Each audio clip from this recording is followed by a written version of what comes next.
Coming up on Network Africa. Nigerians in Diaspora Commission condemns alleged deportation of Nigerians living in Ghana. NIDCOM Chairman Abike Dabiri-Erewa calls for calm. It's 1 day to go until the 30% U.S. tariff on South African goods comes into effect. How will the country fare? Plus, President Cyril Ramaphosa calls on Israel to allow food and essential humanitarian aid into Gaza.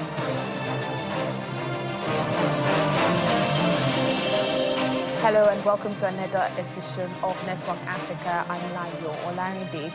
We begin with the reception of 139 Nigerians by the National Emergency Management Agency, NEMA, who were repatriated from Agadez, Niger Republic. The agency revealed this on its official X handle, stating that it is part of its efforts to ensure the safe and dignified return of Nigerian migrants.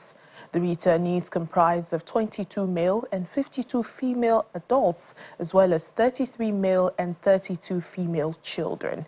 Nigeria's northern borders with the Niger Republic have remained notoriously porous over the years, making cross-border movement both frequent and largely unregulated. Meanwhile, the Nigerians in Diaspora Commission, NIDCOM, has condemned what it calls a blanket outrage against Nigerians living in Ghana who have been branded as criminals. Reacting to a viral protest video by some Ghanaians calling on the authorities to send Nigerians back to their country, NIDCOM boss Honorable Abike Dabiri-Erewa says Nigerians are not criminals, but are good ambassadors wherever they find themselves. Some Ghanaians in the viral video allege that the behavior and attitudes of Nigerians do not conform to the norms of Ghana and they should be sent home.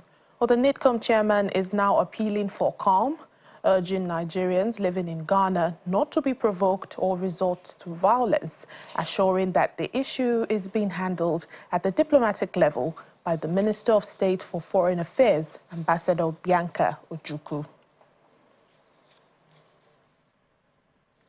Well, staying with updates from NIDCOM, stranded Nigerians in the Central African Republic, CAR, have arrived at the Nigerian embassy in Bangui, the capital. Well, these Nigerian miners who had earlier called for help after being abandoned by their agent without receiving remuneration for work they had done for 11 months. Well, they have now received immediate intervention from officials of the Nigerian embassy and the CAR authorities who accompanied them from their location to the capital, Bangui.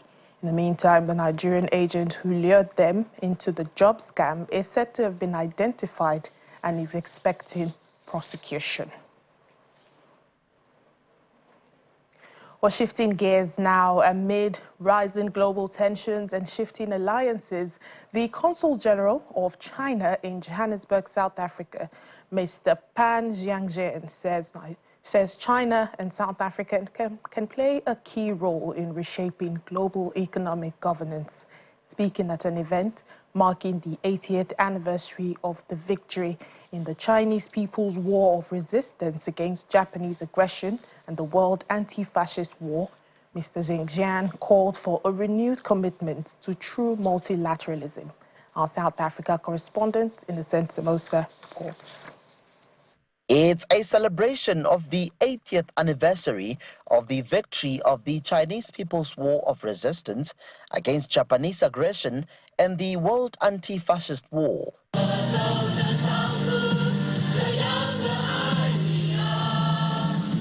In his keynote address, the Consul General of China in Johannesburg, Mr. Pan Jianzhen, says there's a need to defend international fairness and justice while opposing all forms of power politics and fascism. We must jointly uphold the outcomes of the World Anti-Fascist War and the post-war international order, defend international fairness and justice, oppose all forms of hegemony. Honorable Marukane Musubze, Speaker of the Gauteng Legislature, says that amid global uncertainty, South Africa and China must remain steadfast in their partnership and shared commitment to peace and stability. Today, as we commemorate the 80th anniversary of the victory of the Chinese People's War of Resistance against Japanese aggression and the World Anti-Fascist War, we must strengthen our bilateral relations to continue fighting for our common interests in the world. Our bilateral relation becomes even more relevant today when the world is beginning to experience the resurgence of narrow nationalistic sentiments which threaten the world peace and solidarity. It's evident that China and South Africa shares a common history of struggle. China endured the trauma of Japanese aggression, while South Africa faced the painful legacy of apartheid. Consul General of China in Johannesburg, Mr. Pam, says this difficult past serves as a reminder of the enduring resilience and tremendous spirit of both nations. From Johannesburg, South Africa, Innocent Samosa, Channels Television News. With a day to go until the 30% U.S. tariff hike on South African goods goes into effect, the tariffs, which are expected to have a negative impact on the country, threatens around 100,000 jobs, with industries like agriculture, steel and aluminium bearing the brunt. The South African government had previously requested an extension to negotiate a favorable trade deal, which according to reports the U.S. had declined. Meanwhile, President Donald Trump has indicated that he might not attend the G20 summit in South Africa in November. Mr. Trump said he might send someone else in his place, citing what he called very bad policies by the South African government. Well, President Trump has long criticized South Africa's domestic and foreign policy decisions, including its land reform plans and its case against Israel at the International Court of Justice.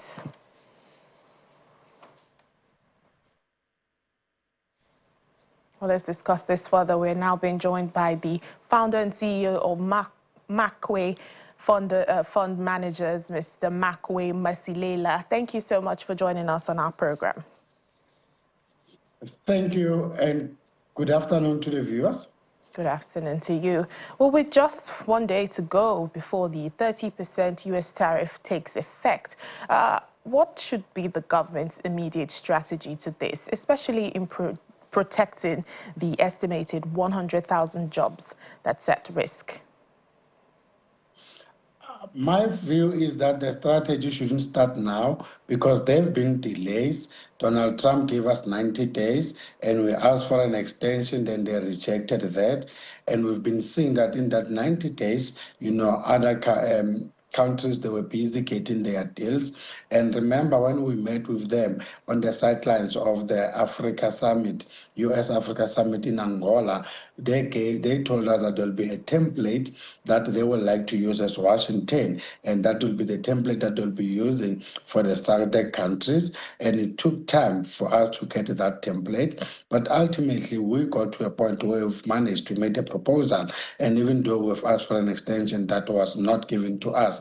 The point is, by that time, we should be starting to think of Plan B. What is it that we'll be doing should, number one, get the 30%, because it has been very clear that we are definitely going to get some tariffs imposed on us. And in fact, I think we should have started planning this whole thing when we see that the guys were reluctant, not being able to renew or give us the extension of when will they renew the AGOA. Remember, that was during the Biden administration. The Democrats are the ones that were still in charge.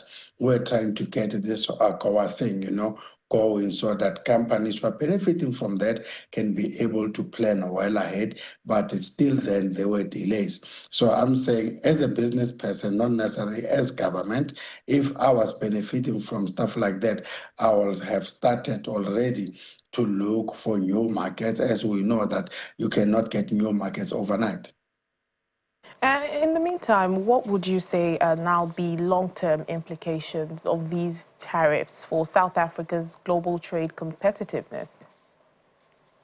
You know, it's a serious wake-up call that we are the ones also to be blamed, that we made the U.S. to be what it is today, to be very big, that we should have diversified, our markets long time ago. Not to say that if you got a nice lucrative market, you don't have to optimize. It was well and good for us to optimize, on the markets that we had with them, especially given the AGOA thing. But I think the immediate effect will be maybe people will have to start looking into retrenching people, but the long-term play here should be you should get other markets. And also, even while you're busy trying to get other markets, make sure as well that you try to make sure that your competitiveness when it comes to producing whatever that you've been producing, then it should continue to be competitive even in the new market. And it also talks to us as employees that we should help the owners of those companies to give them what is worth their money. If we have been hired and been paid to work for 8 hours, let's give them that 8 hours productivity. That will also help. So I'm saying it takes all the stakeholders, not only government, not only business people, even the very same employees. You mentioned diversify. Do you see South Africa, doing this, diversifying its trade partners, if not for anything, to reduce dependency on the U.S. market? The U.S. market is a very important and a big market for us. That's the second biggest after China. So it's not just any other market. And to get an alternative and try to diversify to replace the U.S. is not something that can happen overnight. But we've got the free trade agreement here in Africa that I don't know why are we taking forever to implement that.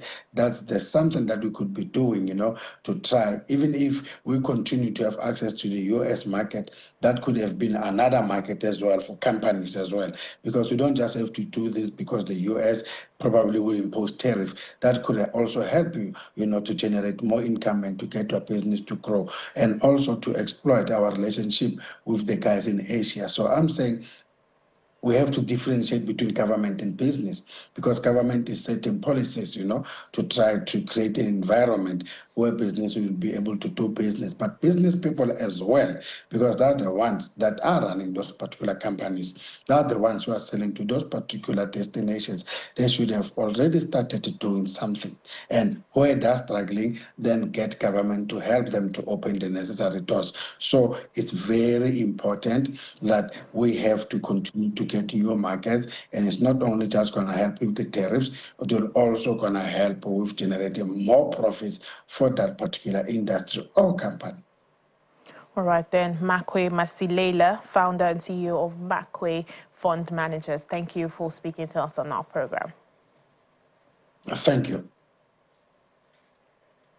In the meantime, South Africa's President Cyril Ramaphosa has strongly condemned what he describes as Israel's deliberate starvation of civilians in Gaza, calling for an immediate end to the blockade.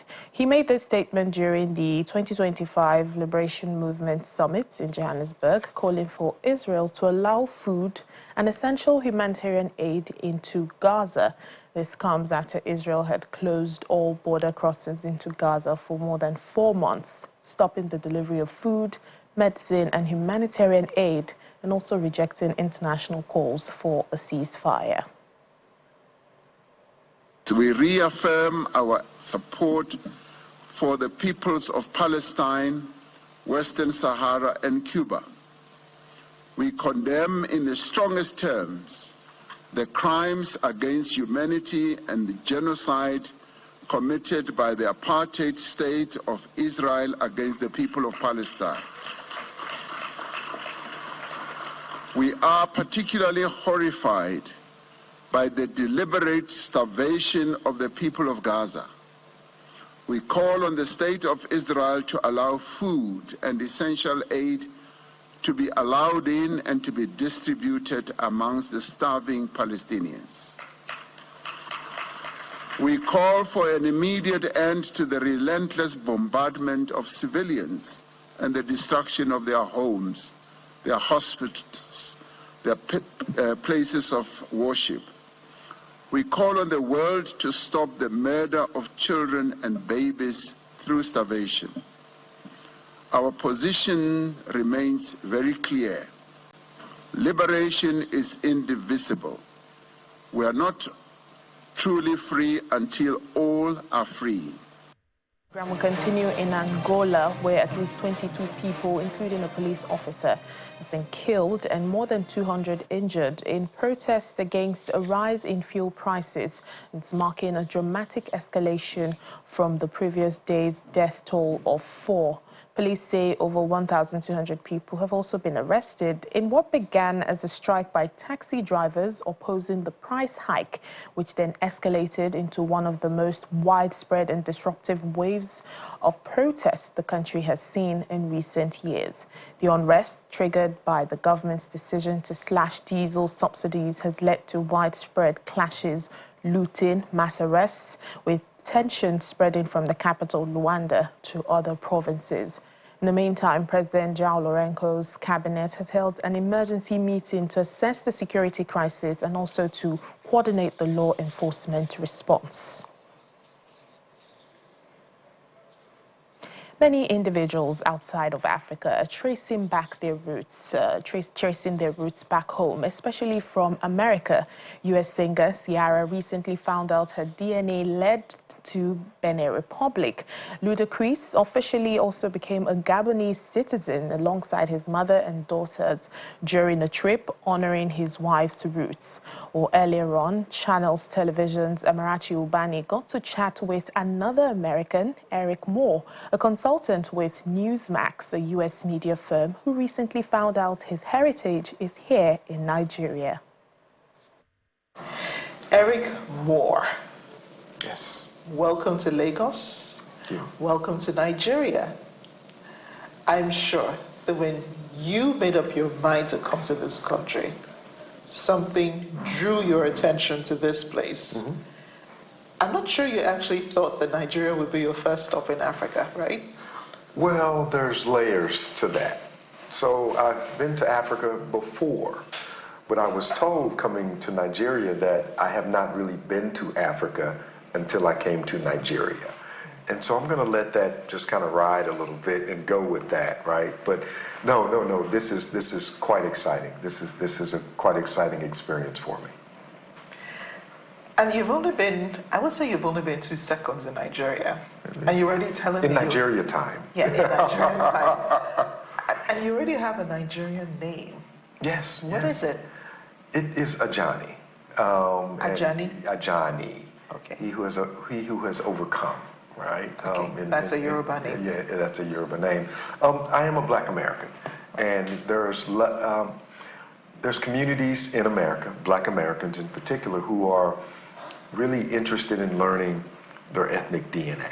Mm-hmm. And so a lot, when you understand the transatlantic slave trade and you've done your history, the majority of enslaved Africans in the diaspora came from West Africa. They're Yoruba, they're Igbo, they're Ghanaians, they're all of these different ethnicities and different cultures who were involved in the slave trade. So as we retrace our ancestry, for those of us who are interested in it, and it's a growing number, especially the younger generation, it's good to sometimes connect and have an opportunity to set foot on your ancestral land. Now, there's a lot of learning that we still have yet to do, but at least through technology today, we can point to a place and say, one of my early ancestors walked on this ground.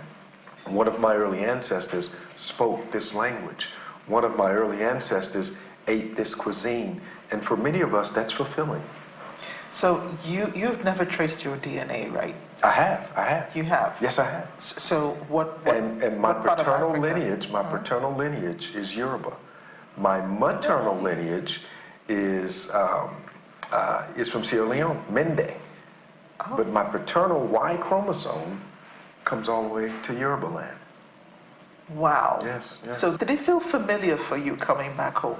Yes, very much so. The rhythm, the smells, the culture, the body types, the colors, the skin tones, all of those things felt very familiar. And we call them, in America, we call them ways. The Nigerians have similar ways. In the U.S., Nigerians represent, there's a lot of Nigerians in the U.S., and I'm from Texas in particular, and I used to live in Houston, and the populations there are vibrant. They work in all sectors of society. very present in the academic institutions at both the graduate level and the postgraduate level. So my interaction with the culture and the people has been longstanding. I grew up on an HBCU, historically black camp, college, and university as a young person in Dallas. And so what I would do oftentimes in the summers, I would go hang out at the university. And guess who the majority of students were? They were Nigerians. And so the Nigerian culture, the smell of the jollof, the rhythm of the culture, the colors, the cadence of the language has been something that's always hovered around me. And even through marriage, on both sides of my family, on the maternal side of my family and the paternal side of my family, guess what? Married to Nigerians.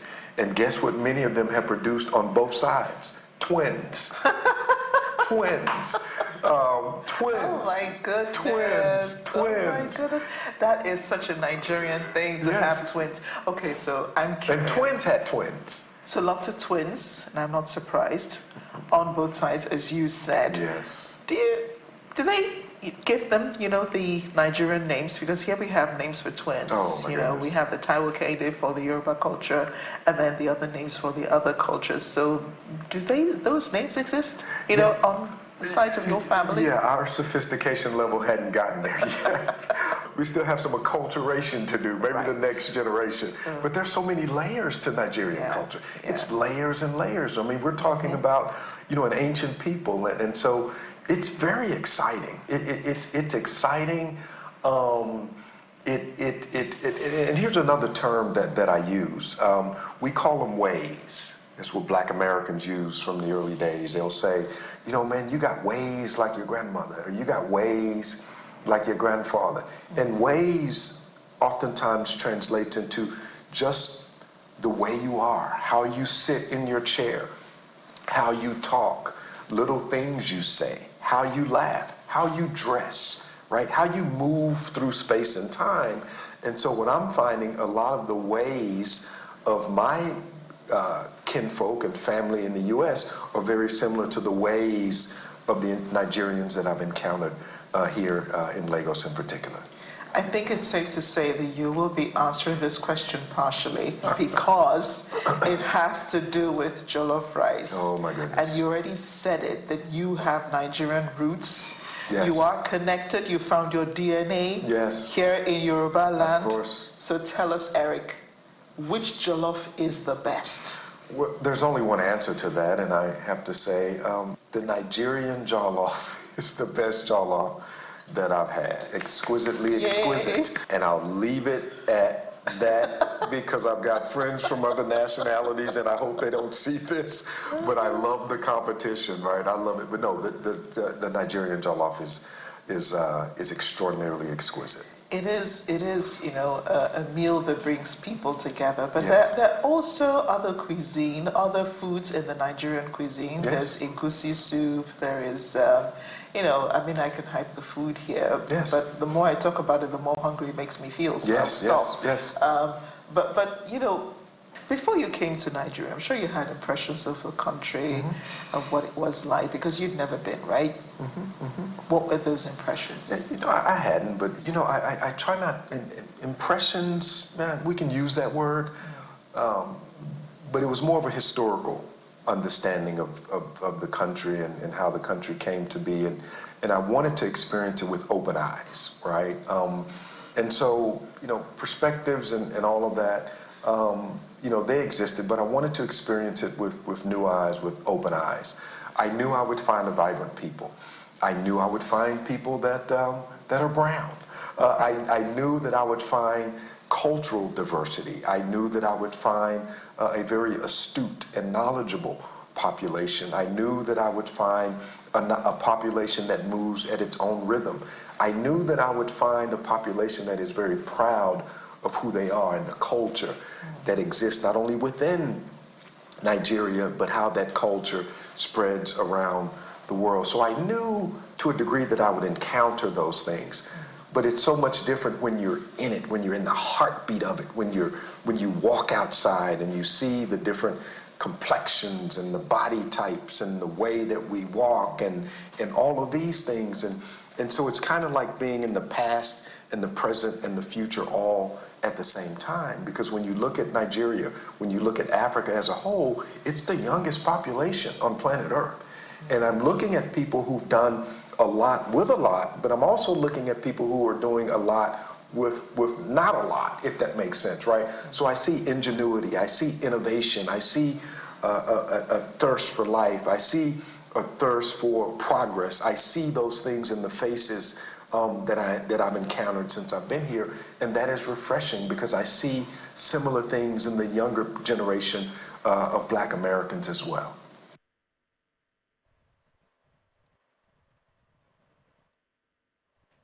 Well, here's our fun fact for today on our Did You Know segment. Did you know the longest river is the River Nile, 6,650 kilometers, and it begins in the south, flowing to the north through several countries, including Uganda, South Sudan, Sudan, and Egypt.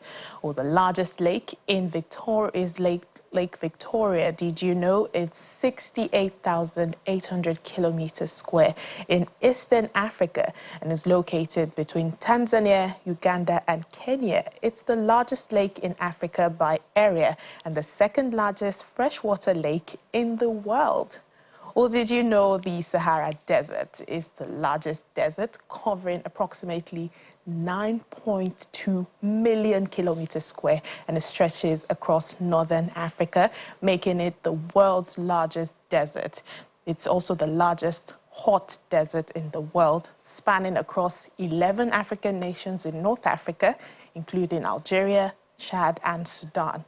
And finally, you might know this, the tallest mountain is Mount Kilimanjaro in Tanzania, 5,895 meters. It's the Kilimanjaro, the highest mountain in Africa, standing at 19,341 feet above sea level. Well, if you didn't know, now you know. And just before we end the program, a programming note starting Friday, August 1st, Channels Television is expanding its news bulletin lineup with 3 additional broadcasts to keep you informed throughout the day.